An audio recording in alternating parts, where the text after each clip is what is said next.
Genius for life. Coconut smoothies coming at you.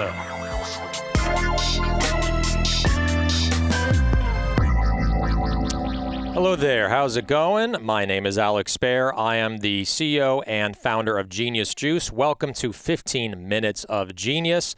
This is episode 55. We are well on our way to 100. It is nothing short of a miracle that we're even here at 55. Pretty amazing stuff that we're still going somewhat strong here. But we're going to go much stronger tonight because we have an awesome guest. Before introducing him, I want to give a big shout out to Mark Nicholas, Mark N at ManhattanBeachStudios.net. That's where we're filming this entire thing. It's on a lot somewhere near James Cameron. That's what makes our show famous. Not only our guests, but that James Cameron is around the corner somewhere. But this is Mark Nicholas right here. He knows James Cameron. He's probably had coffee with him somewhere. Somewhere in LA. Not sure where. So again, Mark Nicholas, Mark N ManhattanBeachStudios.net for your editing desires. If you want to do podcasts, events, he's amazing. He's a genius in his own respect. Okay, so without further ado, our guest, Mike Fata. He is the founder at Manitoba Harvest, which is this bag right here, Hemp Hearts, which is famous internationally.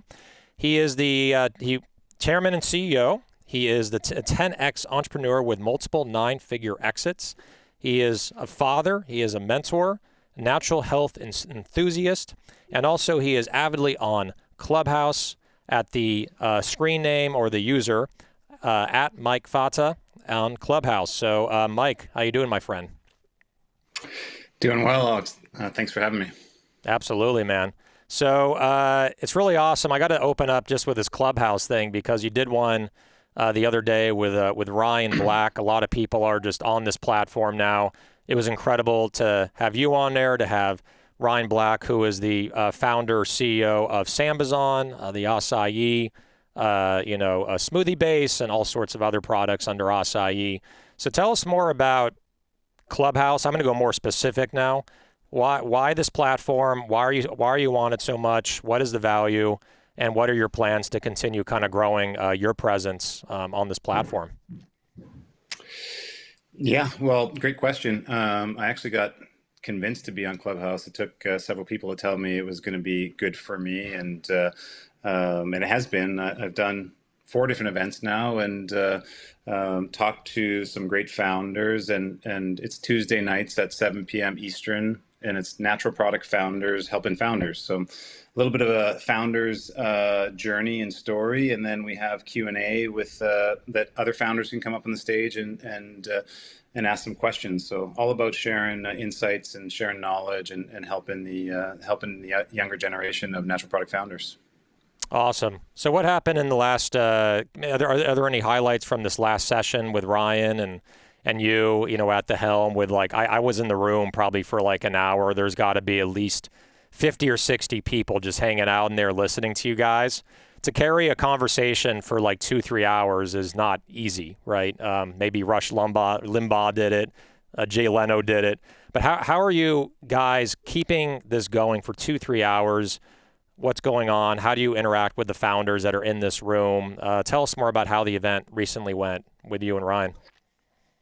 Yeah, I mean, it was great, and thank you. Thanks for hanging out. I've known Ryan for almost 20 years now, and we've been friends, really almost family members, and have done a lot of business together. And so, and a lot of people don't know about Sambazon and acai, even though Ryan's been at it for 20 years, and he doesn't do that many interviews nowadays. And he's grown and established a $100 million company, and I think that a lot of people can learn from that. So I figured it's been a while since I chatted with him and talked about the journey together, and so it's really natural, just some things that I want to know personally that I believe other founders would benefit from hearing from him. Definitely. And I really vibe with you guys because, we'll get into your story about sourcing abroad, sourcing the hemp product, right, from different countries all around the world. Specifically, I know there's areas where you're sourcing from. Same thing with Ryan, sourcing acai, most likely from the Amazon, from Brazil, and then us sourcing coconuts from Thailand. So there's a lot of complexities to supply chain. So that's a conversation. If all three of us were in a room just talking about international supply chain sourcing, that'd be an all-day conversation for sure. Let's take a step back on your story. I have this bag right here. I've actually opened it already because I've been eating from it and putting it on now since you recommended to me. Salads, food, cereal, yogurt, smoothies, into Genius Juice, pretty much everything I can, even desserts. So Awesome. yeah, man. So, because I remember you're like, you can do more than just a spoon here and there a day. You can do better than that. And now I'm taking you up on your advice. Tell us more about your story. I know it could be a long conversation, big story, huge success with this brand. But give us some highlights on how you started Manitoba Harvest, how you got into just hemp in general, why Hemp Hearts, and what happened with the company, what kind of success did you experience? Just tell us more about the overall story with Manitoba. Yeah, I'm happy to do that. And you're right. It could be a book, maybe is a book one day, but it really started when I grew up with a single mom that was poor, and decided when I was 13 years old that I was going to drop out of school, and my mom supported that. And I wasn't educated about health when I was young, so I fell prey to the fast food movement and found myself eating too much fast food. And when I was 18 years old, I weighed 300 pounds. And I decided one day I was sick and tired of being sick and tired, and I was going to do something about it.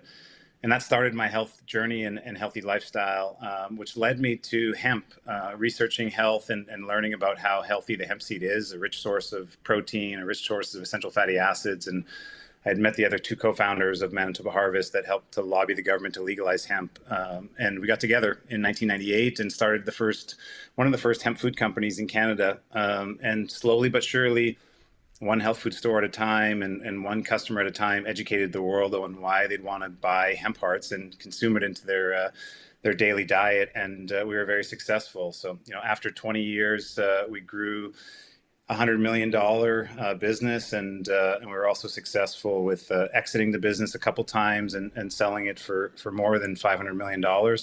And so it's been a wild ride. Feel like it's just getting started because still so much of the world doesn't know about hemp and the powers of hemp seed and the superfoodness of hemp foods. But that's why I'm here helping to continue to share the message. It's incredible. And for someone to get, we talked about it, on our phone call a couple days ago, and I want to get into that as well about you reaching out personally on LinkedIn. That's a whole conversation I'd love to have on the show.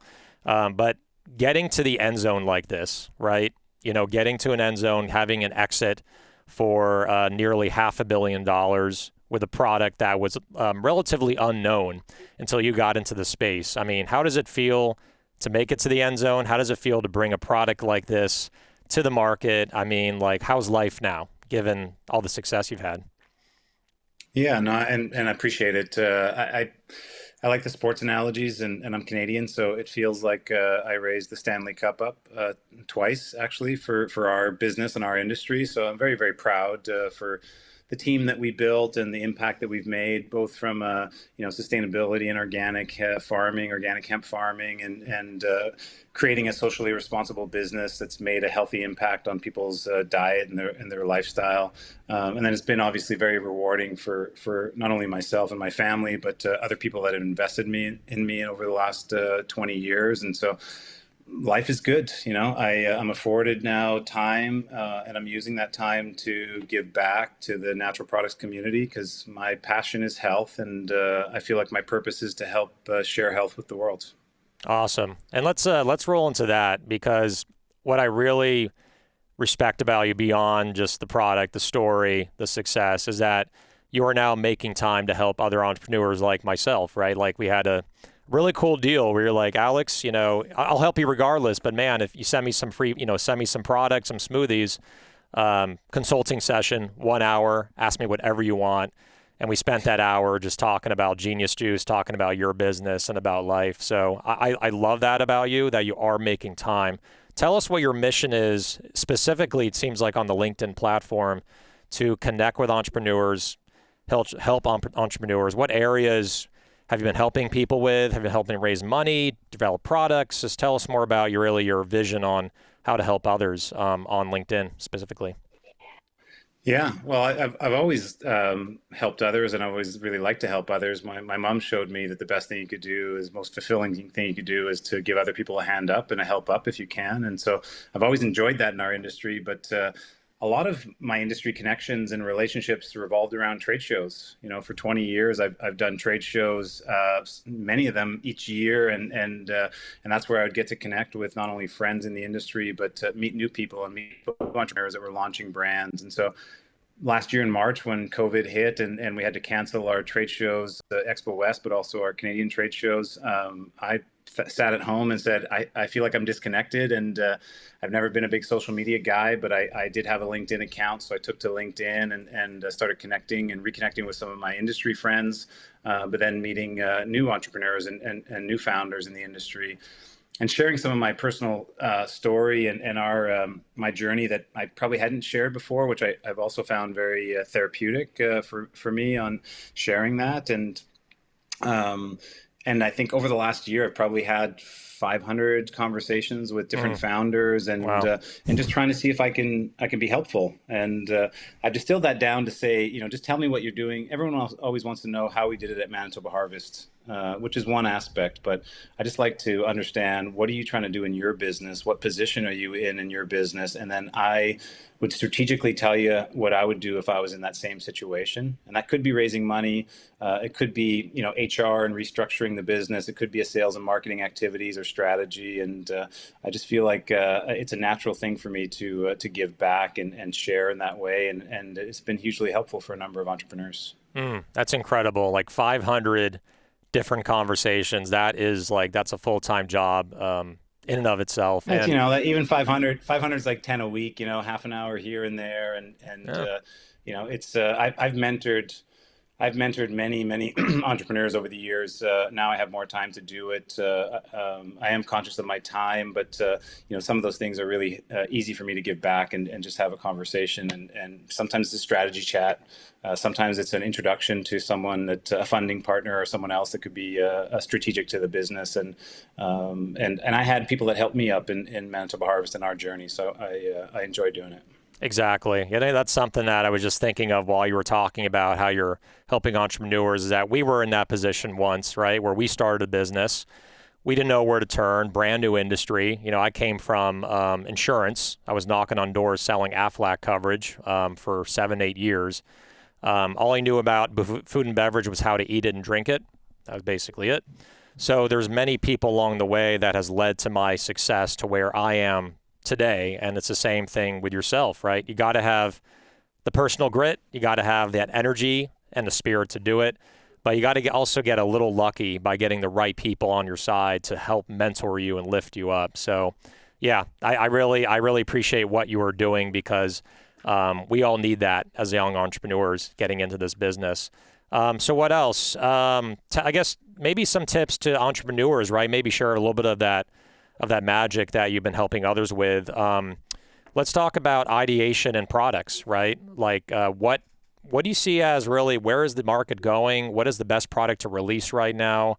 Do you have any tips for entrepreneurs out there for innovations and where the market is going and what the consumer habits are? Just want to pick your brain on that so everyone can hear. Sure.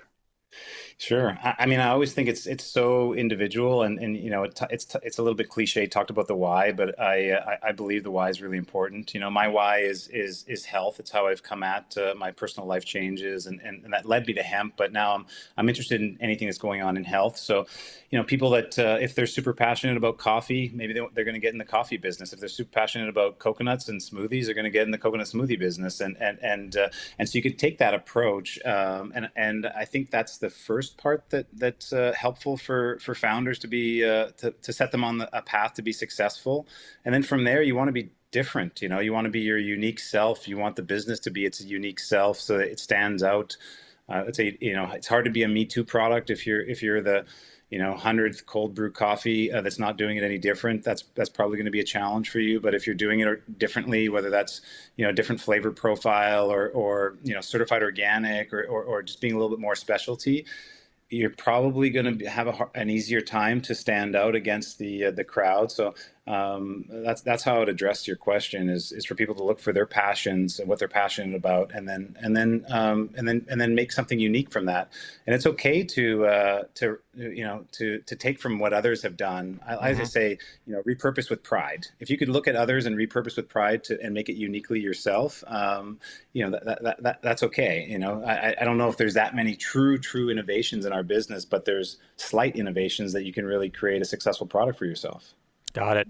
Would you rather, if you had to do it over again, right, or you put yourself in another entrepreneur's shoes, would you rather reinvent something that's already existing and make it better, or create something that the world has not seen before, right? Acai and Hemp Hearts was never seen before versus making a better mousetrap. So what's your opinion? I've realized one of my gifts is to be able to hold space for something that's not only unique, but maybe its time hasn't come yet. If you look at what I've done in hemp, I held a space for hemp, and I defended hemp, and told when we started the company in 1998.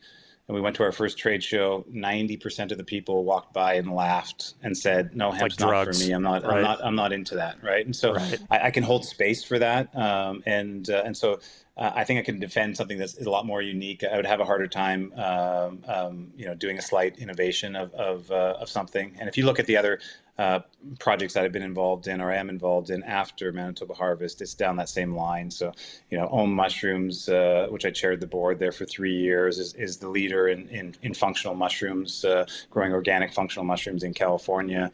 Soul Cuisine, which I chair the board of Soul Cuisine, is one of the first protein companies in Canada, established in the 1990s, before plant protein was cool. So I find myself holding space for things that are truly unique, and I feel like that's one of my gifts. Got it. I had no idea that you were on the board of Ohm. That's a product that I buy all the time and use all the time. That and Four Sigmatic, which are, I kind of interchange between those. But actually, our new this is totally shameless plug, but I'm going to send some to you. This is going to be my next consulting session with you. We're coming out with a plant-based protein line that's going to have functional mushrooms in it. So like lion's mane, reishi, stuff like that. So I'm going to send some to you. Let me know your thoughts. Let me know if you feel the benefits. I'd love to get your feedback on that. And it's cool because when I send to Canada, I'm thinking it's going to be a pain in the ass for customs. It goes through in like 1 day. The customs in Canada are incredible. Like, because I've sent product to like Thailand because we source from there and we have partners out there. And it takes like 7 days to get there. And I'm scared it's going to go bad on the way. Canada, no problem, dude. I'll keep on shipping it up to you. No problem. Yeah, well, that one, it did work out. I've had my fair share of issues with the Canadian-U.S. border, but I was happy to especially with hemp, right? Especially with hemp, yeah. Sure. Right on. All right, so we're going to go into our next segment here because we're running out of time. This is called Rapid Fire Questions. Rapid Fire Questions. Okay. All right. So you took your own mushrooms, right? So you got your I got my lines clicking. So got your lines made.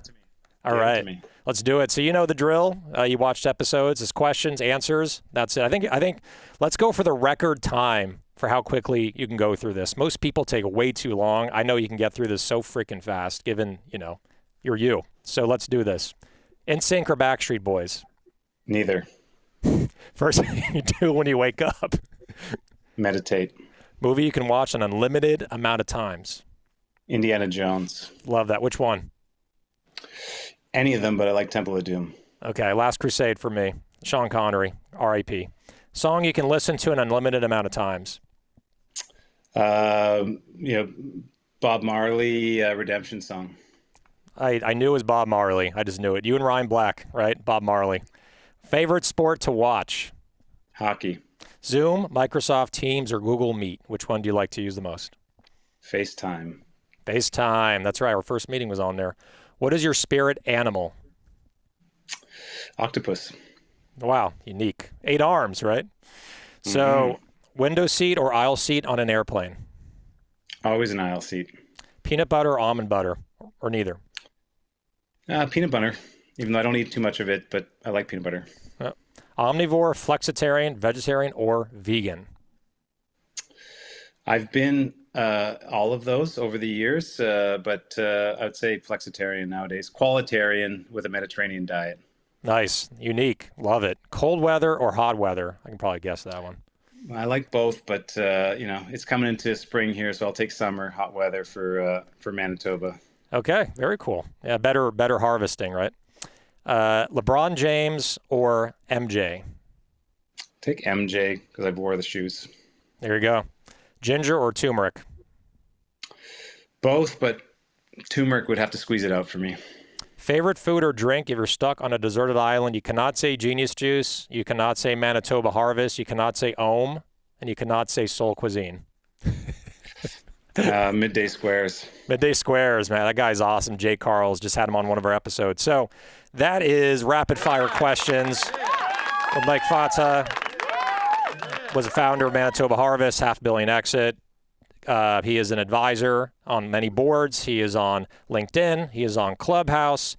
He is an inspirational coach. He's pretty much everything across the board you can ask for. So awesome guy. So thank you, Mike, for joining us on episode 55 of 15 Minutes of Genius. And I'll get some protein up to you of our smoothies in the next month or so. Awesome. Thanks for having me, Alex. Got it, my friend. All right, take good care. Have a wonderful night.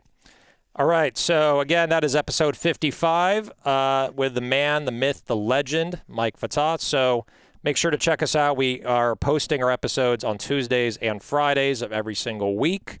Make sure to, can you subscribe on LinkedIn? I don't think you can, but definitely like it, definitely comment, whatever you can to interact with us. We are on YouTube as well. Big plug again to Mark Nicholas, Mark N, ManhattanBeachStudios.net. All your editing desires, there is everything below. And one last thing, stay Manitoba and genius, my friends. Genius for life. Coconut smoothies coming at you.